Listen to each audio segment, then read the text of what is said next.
구독자 여러분 안녕하십니까, 이재혁 코치입니다. 자, 지난 영상 올린 후에 거의 2주 동안 새로운 영상을 못 올리고 있습니다. 죄송하고요. 조금 더 몸이 피곤하지만 조금 더 노력을 해서 주기적으로 좀 자주자주 가능한 한 빨리빨리 많이 올릴 수 있도록 하겠습니다. 요즘에 근데 제가 한동안 영상을 안 올렸는데, 예전에 올렸던 2년 전, 3년 전에 올렸던 영상을 지금도 봐주시면서 댓글 달아주시는 분들이 계세요. 너무너무 감사하고, 그 똑같은 내용의 영상을 좀 새롭게 리뉴얼해서 올리는 방법도 생각을 하고 있습니다. 아무래도 세월이 지나면 또 3년 전에 제가 얘기했던 내용하고 지금 또 제가 할 내용이, 주제는 같지만 내용이 좀 달라질 수 있으니까 생각을 해보고 있습니다. 그리고 오늘 제가 그 카메라를 켠 이유는 이제 간단한 간략한 국내 철인 소식들 좀 알려드리고, 그다음에 또 제가 또 우리 체육계에 대해서 좀 하고 싶은 얘기가 있어서 카메라를 켰습니다. 잘 봐주시고요. 구독, 좋아요 눌러주시고요. 특히 좋아요 많이 눌러주시고 댓글 써주시고 감사합니다. 항상 감사하고 있습니다. 제가 이 철인 3종 TV라는 채널을 통해서 제가 돈을 벌려고 하는 게 아니라는 거는 여러분들이 더 잘 아실 거예요. 그냥 철인 3종을 좀 많이 알리고 운동에 대한 걸 좀 지식을 나누고 싶어서 이제 만들었는데, 본의 아니게 좋은 반응을 보인 영상들이 몇 개가 있어요. 그래서 그 영상들 덕분에 제가 거의 한 3년 동안 이제 돈을 많이 벌었습니다. 유튜브에서 줘가지고 생각지도 못한 돈을 많이 벌었습니다. 그래서 제가 밝히기는 좀 그런데, 그래도 여러분들이 도와주시는 거기 때문에 제가 말씀드리는 건데, 그걸 다 제가 쓰는 게 아니에요. 그거를 일부는 저희 집사람도 주고 누구 조카들도 주고 했고, 또 일부는 또 좀 도움이 필요한 곳에 기부도 조금 했습니다. 그런 걸 드러내고 하지는 않지만, 그래도 말씀드리는 이유는 그래도 우리가 보는 이 채널의 운영자가 그래도 좀 막 살진 않는구나, 괜찮은 일을 하는구나 라고 여러분들이 아시면 또 기분이 좋으실 것 같아서 밝히는 거고요. 큰 금액은 아닙니다. 하여튼 조그만 작은 도움을 조금씩 이렇게 하고 있다는 거, 여러분들도 같이 좀 뿌듯해 하셨으면 좋을 것 같아서 말씀드리고, 또 돈을 조금씩 모아서 제가 이제 요즘에 주식도 좀 공부를 하거든요. 그래서 조금씩 소득을 수익을 좀 냈습니다. 그래서 그 유튜브에서 발생한 수익을 또 불려서 그걸로 이제 차를 하나 사려고 그래요. 예전부터 제가 갖고 싶었던 차가 있는데, 아시는 분은 아시겠지만 저는 자동차는 새 차를 사는 거는 전혀 이해를 못하는 사람이에요. 왜 새 차를 사는지. 중고차를 삽니다. 중고차를 당연히 중고차를 사는데, 그것도 차량 가격이 300만 원 넘는 차는 저는 살 필요가 없다고 생각을 해요. 필요하면 내가 다 고치면 되니까, 부품 사서 고치면 되니까. 어차피 중고차는 1000만 원짜리 사나 300만 원짜리 사나 돈이 들어가게 돼 있습니다. 그래서 300만 원짜리 그 밑으로는 또 너무 많이 들어가거나 차가 형편없어요. 그러니까 그건 안 되고, 적정선 300만 원 정도짜리 차를 사서 내 손을 거쳐서 또 새로운 차로, 새 차로 거듭나는 그런 재미를 또 저는 추가를 하기 때문에 조만간 그런 차를 하나 살 예정이라는 거 말씀드리고, 자, 이제 본론으로 들어가서 제가 철인 3종 협회에 들어가니까 좀 지난 뉴스지만, 앞으로 소년체전, 올해 지났죠. 이제 올해 지난 소년체전, 그러니까 앞으로는 소년체전에 참가하는 선수들의 사이클 규정을 없앤다고 해요. 이게 뭐냐면, 모르시는 분들이 많을 텐데, 사이클 협회도 그렇고 철인 3종 협회도 그렇고, 이제까지는 중등부는 어느 레벨 이하, 그러니까 부품이죠 주로. 그러니까 프레임도 알루미늄, 카본을 쓰면 안 된다, 이런 게 있었어요. 바퀴도 당연히 알루미늄에 스포크가 몇 개 이상 달린 휠을 써야 된다라는 규정이 사이클 협회에는 있습니다. 그리고 고등부까지는 또 어떤 프레임을 쓰고 어떤 휠을 쓰고, 그게 있어요. 그 다음에 이제 대학교 이상 일반부는 자유. 왜냐하면 어린 친구들한테 이렇게 장비값이 너무 많이 들어가는 거를 막기 위해서 그렇습니다. 그러니까 좀 저렴한 자전거를 타는 선수와 아주 비싸고 가벼운 자전거를 타는 선수는 경쟁을 하면은 이게 좀 불공평하잖아요. 그래서 최대한 공평한, 공정한 경기가 될 수 있도록 그런 장비에 제한을 뒀었는데, 철인 3종 협회에서 올해부터는 그거를 없애겠다고 발표를 했습니다. 그게 아마 좋은 뜻으로 없앴겠죠. 근데 좋은 뜻이라고 할 게 뭐가 있을까 싶어요. 저는 경기력 향상. 그건 있습니다. 확실히 어릴 때부터 좋은 장비를 가지고 훈련을 하면 기술이 거기에 따라서 좋아지는 건 맞아요. 인라인 스케이트나 스키도 그렇고 스케이트보드, 바퀴 달리는 건 모든 건 다 그렇습니다.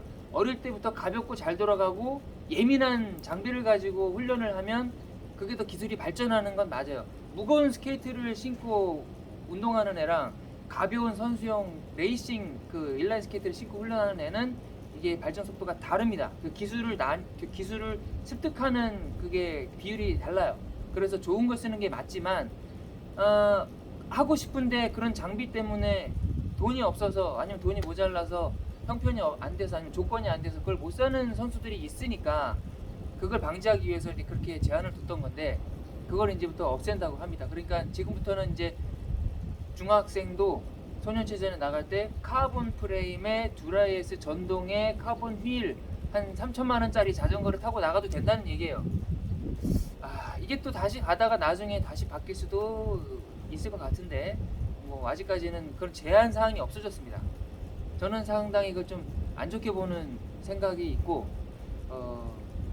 오히려 어린 아이들이 철인 3종을 하는 데에 좀 제약이 되지 않을까 그런 생각이 들긴 합니다.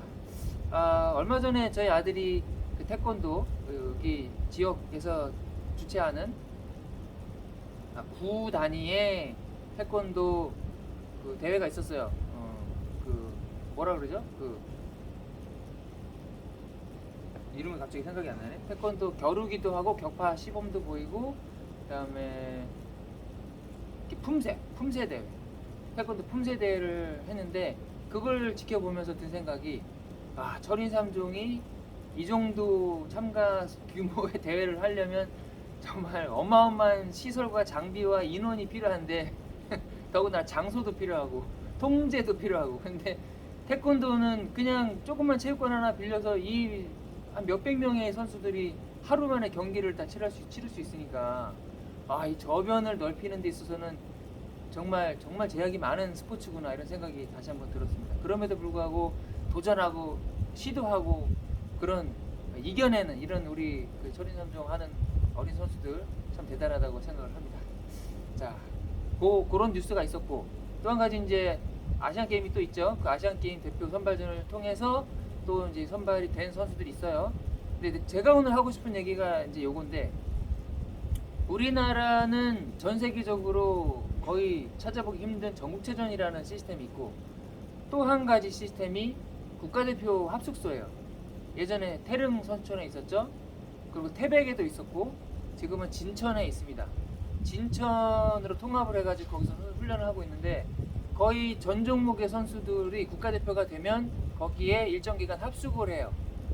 그러니까 소속팀이 있는 선수건 없는 선수건 집이 있든 없든 합숙소에서 장기간 합숙을 하면서 그냥 운동하고 쉬고 그것만 합니다. 물론 주말에는 개인 시간을 주지만 또 큰 대회가 다가오면 그 개인 시간도 없어져요.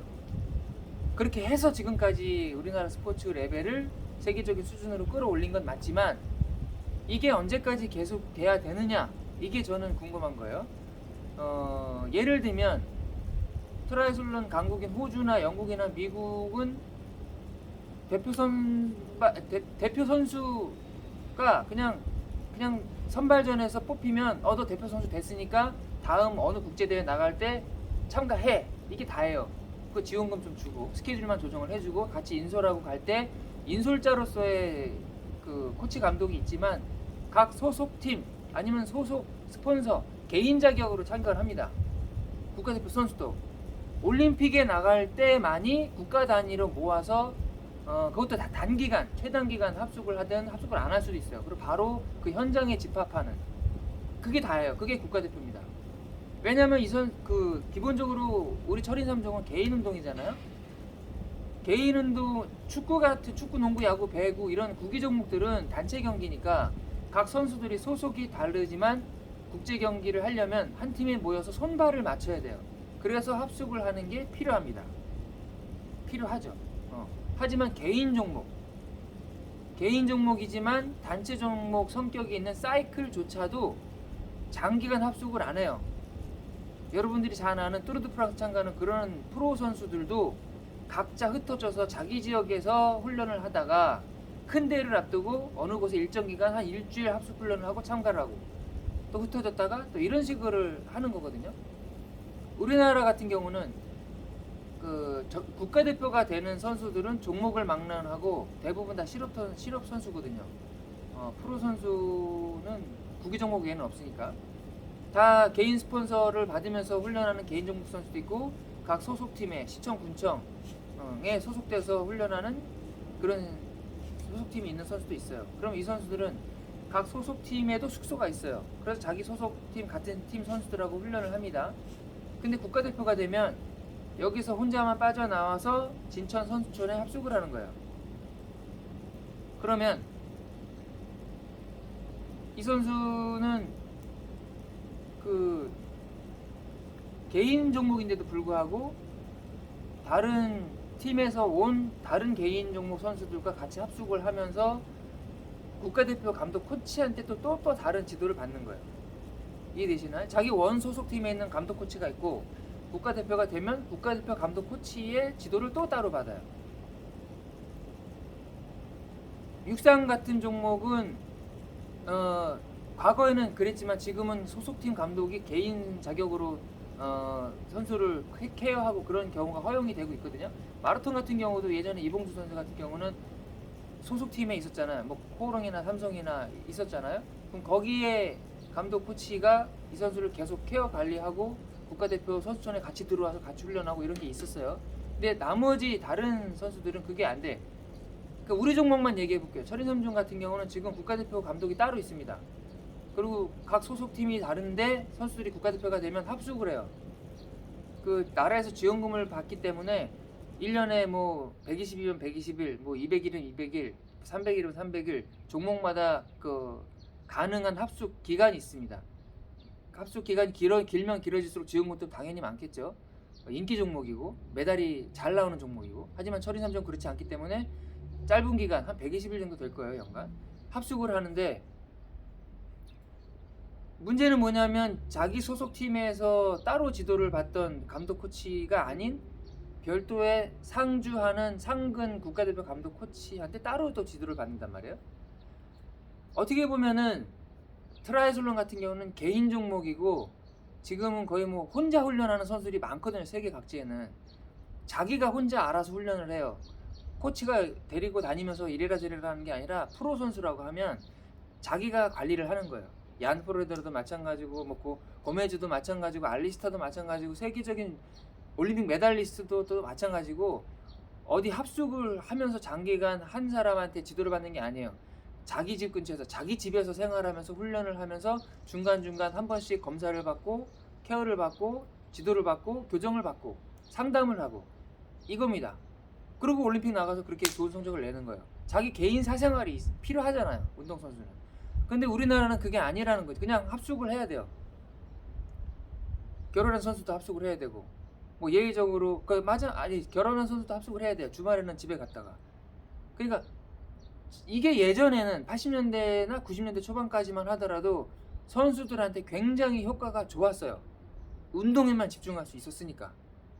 근데 전 세계적으로 보면 분위기가 그렇게 강압적으로 자유시간을 억제하면서 장기간 동안 그렇게 합숙을 시켰을 때 좋은 성적이 오히려 안 난다는 게 상식입니다. 그래서 지금 아예 그런 생각을 하질 않아요. 그리고 일단 선수 개개인이 그런 걸 거부합니다. 내가 거길 왜 들어가? 닭장이야? 나는 내가 혼자서도 훈련 잘해. 내가 혼자서 잘 스케줄 관리하고 난 프로니까. 내가 성적을 못 내면 나는 돈을 못 벌어. 그러니까 내가 돈을 벌기 위해서는 내가 운동을 열심히 할 수밖에 없어요. 그렇게 해서 점점 더 수준이 올라가서 지금 아이언맨 뭐 7시간 반을 깨고 막 이러는 게 그런 시스템에서 나온 거거든요. 하지만 우리나라는 지금 10수년째 남자 100m 기록도 안 깨지고 있고 200m 기록도 안 깨지고 있고 높이뛰기는 최근에 유상 선수가 깼지만 멀리뛰기도 안 깨지고 있고 수두룩하잖아. 여자 같은 경우는 마라톤 기록이 뭐 19년째 안 깨지고 있고 그게 왜 그러냐면 다 이런 전반적인 시스템 때문에 그렇다는 거죠. 제 생각은. 그냥 자유롭게 선수 스스로가 자기 스스로 막 다그칠 수 있게 그런 자율적인 프로그램 그런 시스템이 돼야 되는데 나라에서 주도를 해서 너 일로 와 여기서 합숙해 우리가 돈 다 먹을 거 대줄게 먹고 자고는 거 시켜줄게 운동만 해 처음에는 좋겠죠. 하지만 이게 어느 순간 선수를 안주하게 만들고 더 이상 도전을 못하게 만드는 악재가 되고 있다는 거예요. 그래서 이걸 언제까지 계속 이 시스템을 가지고 갈 건지 저는 그게 궁금하고 누구라도 한 명 책임 있는 자리에 있는 분이 여기에 대한 문제점을 한번 인식을 해서 이 제도를 완전히 없애고 그 예산을 따져보면 어마어마하거든요. 반면에 예산이 없어서 허덕이는 종목이 있고 이게 안 된단 말이죠. 차라리 국가대표 시스템을 이미 만들어 놓은 시설을 다 없애자는 게 아니라 그건 활용을 해야죠. 자율적으로 각 종목별로 그 유망 선수들이나 정말로 생활이 어려운 선수들을 거기다 입촌시켜서 훈련을 시키고 또 전문적인 지도가 필요한데 지도자가 없어 이런 선수들은 거기다 일정 기간 합숙을 했다가 또 집에 보냈다가 이런 반복적인 중간중간 관리만 해주는 점검을 해주고 문제점이 있으면 지적을 하고 고쳐주는 이런 시스템. 그러니까 그게 스포츠 과학이잖아요. 한동안 입촌시켜서 한 일주일이면 일주일 열흘 동안 합숙시키면서 이 선수의 장단점 아니면 뭘 어떻게 해야 이 선수의 포텐셜을 재능을 끌어낼 수 있는가 이걸 연구하고 스포츠 과학을 연구하는 사람들도 거기에 주기적으로 와서 그 선수를 대상으로 훈련하고 연구하고 적용하는 그런 시설로 만드는 게 낫다. 거기서 상주를 시키면서 몇백일 동안 1년 거의 내내 먹고 자고 시키면서 훈련을 이거는 정말로 예전에 소련이나 구동독 북한 우리나라 70년대 80년대에나 했을 법한 그런 시스템 아닌가요? 없어요. 정말로 없어요. 전 세계적으로 우리나라 같이 이런 시스템이 없어요. 그리고 없다는 거는 그게 좋지 않다는 거거든요. 좋으면은 벌써 다 따라했겠지. 우리나라가 이렇게 하고 있다는 거 다 알고 있거든요. 하지만 그리고 적용을 해보려고 시도한 나라도 있어요. 하지만 결국엔 다 지금 안 하고 있고 선수 개개인 인간 한 명 한 명으로서의 자율성 그다음에 스스로의 도전 정신 이런 걸 더 북돋아주는 게 스포츠의 한계를 깨는 데는 더 필요하다. 이렇게 생각하는 게 상식입니다. 이거 하나 때문에 제가 오늘 이거 카메라를 켰는데 그렇습니다. 뭐 제 생각과 다른 분들도 많을 거고 또 그게 만약에 또 변화를 주려면 또 어마어마한 뒷작업이 필요하기 때문에 함부로 손대기 어려운 건 맞아요. 하지만 앞으로는 이제 시대가 점점 더 빨리 변하는데 이 스포츠 쪽에서 우리나라의 수준을 계속 세계 상위권으로 유지하거나 아니면 낮았던 걸 더 올리기 위해서는 하루빨리 개혁을 정말 개혁입니다. 개혁을 해야 된다고 저는 생각을 합니다. 많이 동조를 해주시고 동의를 해주시고 좋아요를 눌러주시기를 바라고요. 또 한 가지 좋은 소식은 마지막으로 그 부산에서 사이클파크 운영하시는 오상환 선수가 계세요.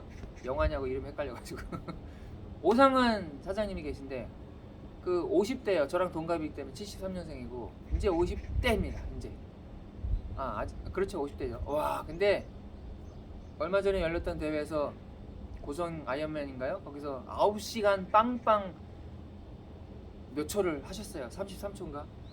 그 33초가 그 조금만 빨리 했으면 땡기지 않았을까 싶지만 33초면은 거의 200m고 그걸 땡기려면 그 전 몇 킬로부터 했었어야 되는데 그렇게 해서 한 게 그 기록이거든요. 시계를 계속 보면서 하셨을 테니까 그냥 서브 9 8시간대 기록하는 게 인생의 목표라고 몇 년 전부터 계속 도전을 하시고 점점 기록을 줄여오다가 이제 정말로 거기까지 다다랐는데 그 33초 차이로 서브 9을 못했습니다. 하지만 다음 대회에는 분명히 할 거라고 믿고 하더라도 큰 차이로 할 거라고 믿고 정말 대단한 기록 내신 거를 축하드리면서 오늘 영상 마무리하도록 하겠습니다. 좋은 하루 되십시오. 감사합니다.